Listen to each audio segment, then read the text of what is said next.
Ah, o guasqueiro. O guasqueiro e seu ofício.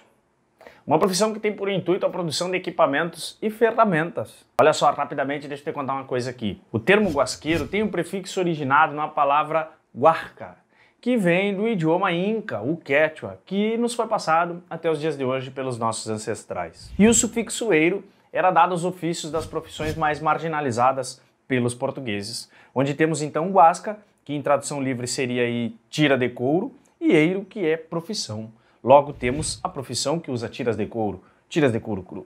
Logo então temos aí o guasqueiro.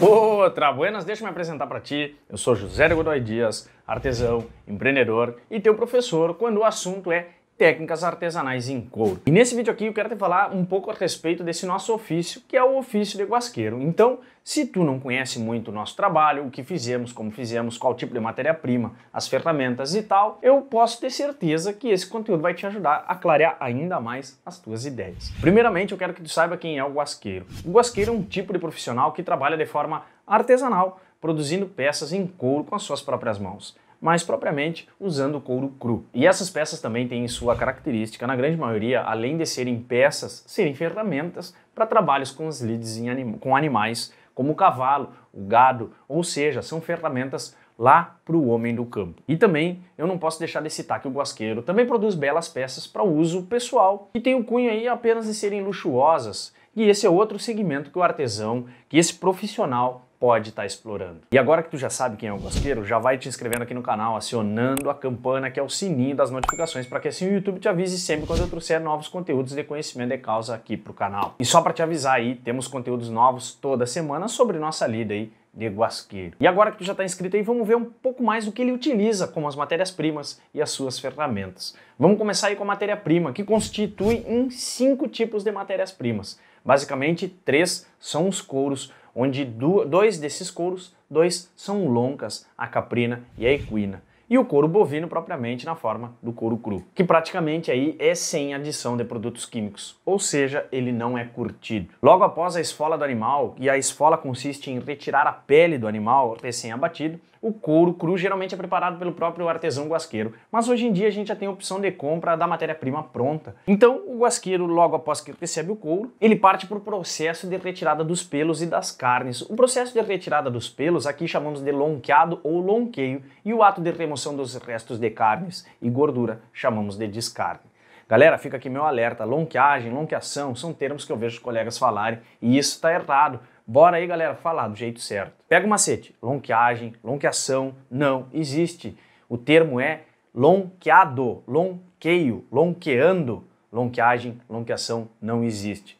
Pegou o macete? Praticamente as carnes e a gordura das peles e o pelo se tira aí com facas. Após esse preparo, a retirada de pelos, a retirada de carnes, parte-se então para um processo que a gente chama de estaqueio, que consiste em pôr estacas ou colocar o couro em um quadro de forma que vá esticar as suas fibras, que vai esticar o couro. E como eu disse, esse processo se chama estaqueio. E depois do estaqueio, o couro vai passar alguns dias secando. E após a secagem do couro, depois do couro seco, se corta ele em tiras, que daí vem o nome guasca, e essas tiras a gente promove a sova mecânica. Antigamente, há cerca de 2 séculos atrás, se utilizava bastante o macete e mordaça, praticamente era só o que se utilizava. Mas com o advento das revoluções industriais, aí nós temos relatos já em 1900 do uso de sovadoras mecânicas, até mesmo sovadoras elétricas, utilizadas aí para o sovado do couro. Inclusive, se tu precisar de adquirir matéria-prima de couro cru para produzir as tuas peças aí, o link vai estar na descrição. Já as loncas aí podem ser curtidas ou não. Geralmente elas são pré-curtidas, mas elas podem ser cruas também,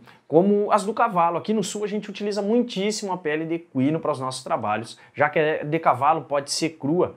E esse processo de produção da lonca de cavalo, da pele do cavalo, é idêntica à produção do couro cru. Já com a lonca do cabrito, por exemplo, até mesmo a lonca do cavalo pode ser preparada assim. Se utiliza o processo aí de um pré-curtimento que a gente chama de calagem, que basicamente consiste na adição e na cura das fibras presentes na pele através do cal. Depois de curtidas, damos o segmento aí do estaqueio, que é o processo de colocar a pele em estaca. E as outras 2 matérias-primas que o guasqueiro utiliza são os metais e as madeiras, onde os metais podem ser através de argolas, por exemplo, e as madeiras servem como cabos, os cabos utilizados nas ferramentas com lides com animais, como os relhos e os açoites utilizados aí com cavalos, por exemplo. E agora que tu já sabe o que o guasqueiro usa, vamos ver o que o guasqueiro faz? Como eu disse, o guasqueiro faz peças em couro cru, que a gente pode separar aqui em dois grandes grupos, que são as peças de uso casual ou as peças que são de uso para trabalhos, como ferramentas e equipamentos equestres. Agora que a gente já sabe o que o guasqueiro faz, vamos começar com as peças de uso casual. Dentre elas a gente tem cintos, carteiras, chaveiros, até mesmo quadros, e entre outras aí como coldres, enfim, uma infinidade. Essas peças têm como cunho ser usadas por pessoas ou de uso pessoal, onde pode servir como adorno, como cintos, como chaveiros, por exemplo, que são basicamente confeccionados aí com couro cru, e as loncas, nesse caso, servirão como os fios finos de couro que adornam os cintos e os chaveiros, por exemplo. Também como peça de uso pessoal, a gente tem aí um case para celular, uma capinha, uma carteira, e o couro cru também serve como base principal para cada peça. E as loncas também servirão como os adornos costurados, ou até mesmo como os corredores e botões como os da figura. Isso aqui, além de trazer beleza, pois é o foco principal, nos traz também utilidades, pois como uma carteira, que essa a gente já sabe para que serve, ou até mesmo um chaveiro, que o mesmo pode estar servindo para prender, unir as chaves, algo que vai fazer com que fique mais difícil de perder as chaves. E mantendo o exemplo dos chaveiros, eles também podem ser miniatura das peças maiores, como as que são usadas no uso com cavalos, por exemplo. Eu sei que vocês sabem para que serve um chaveiro, mas é sempre importante a gente trazer em pauta e estar relembrando. Eu posso citar outras peças aqui, como as mateiras. Aqui no sul a gente tem o hábito de tomar chimarrão. E um pouco mais aqui na fronteira, na região da campanha, chamamos o chimarrão de mate. O mate é composto por uma cuia, uma bomba, uma erva, uma garrafa térmica, que a gente chama aqui de termo. Logo, todo esse aparato tecnológico que a gente usa para tomar chimarrão, juntamos eles e guardamos eles de forma compactada e bem organizada. E a peça, o equipamento que carrega esse aparato todo, aqui a gente chama de mateira. Daí o nome, mate, mateira. E olha só, antes de eu te dizer mais sobre os outros tipos de peças que o artesão guasqueiro confecciona, já vai deixando um like nesse vídeo, pois assim, com o like, com o gostei, tu pode me dar aí um feedback de que esses conteúdos fazem sentido aí pra ti.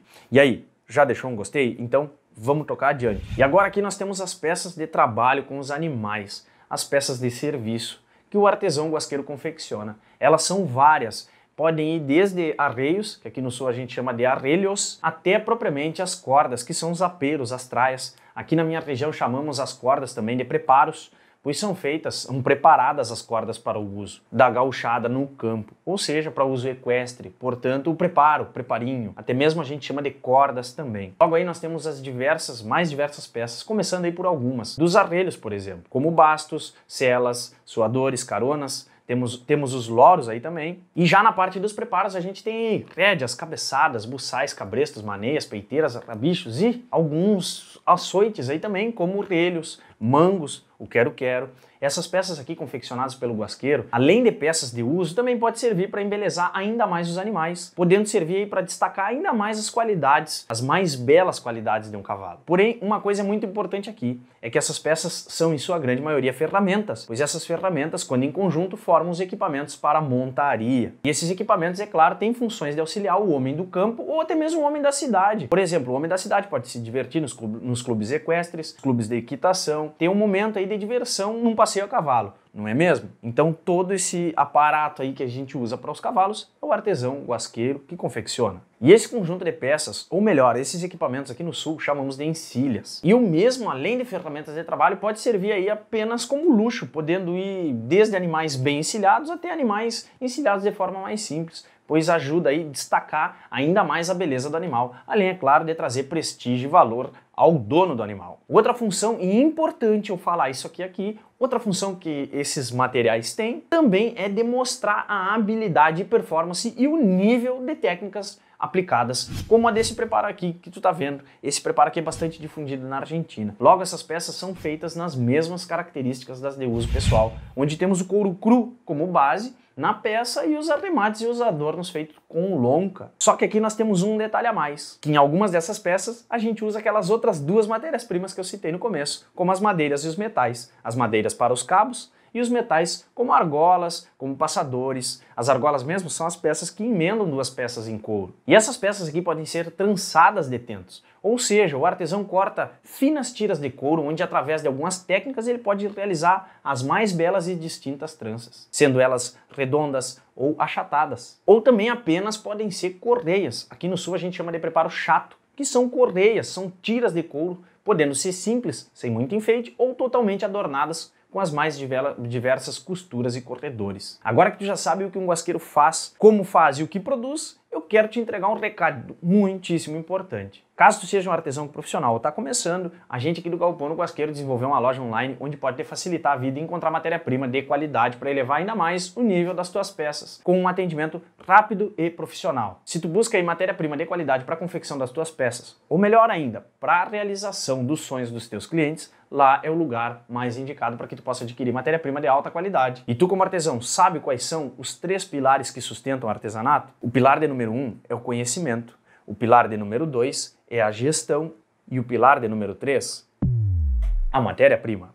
Olha só, 1/3 do teu negócio de artesanatos é matéria-prima, portanto ela tem que ser de altíssima qualidade. Agora que tu realmente sabe da importância de ter uma matéria-prima de alta qualidade, dá uma conferida lá na loja online do Galpão do Guasqueiro. Para te poder acessar, clica no primeiro link da descrição. O artesão guasqueiro, ele é aquele profissional muitíssimo importante aqui no sul. Porém, vamos expandir um pouco mais o nosso entendimento. O artesão que produz peças para trabalhos com animais ainda é um profissional muitíssimo importante nos dias de hoje, pois temos aí o Pantanal, aqui no sul nós temos os varzedos, no nordeste a gente tem a caatinga, e se não forem esses profissionais do couro, seria impossível o trabalho nessas regiões do Brasil. Logo a gente vê a importância não apenas no guasqueiro, mas também no celeiro. O celeiro com S, viu? Porque celeiro com C é o local onde se guarda grãos. Logo, a importância do celeiro, do leathercraft, do guasqueiro, enfim, do profissional do couro. Esse artesão, esse profissional é peça fundamental no agronegócio, para que o agronegócio se sustente firme na produção com os animais. Olha só, se tu tem dúvida aí,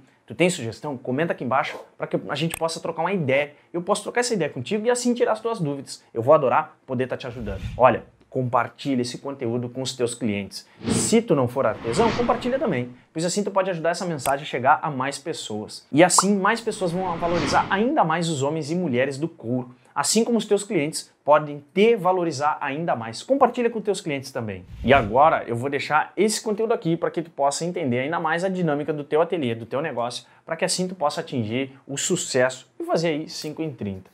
Grato pela tua atenção, um grande abraço para ti, até a próxima e ó, tamo junto, até o último suspiro.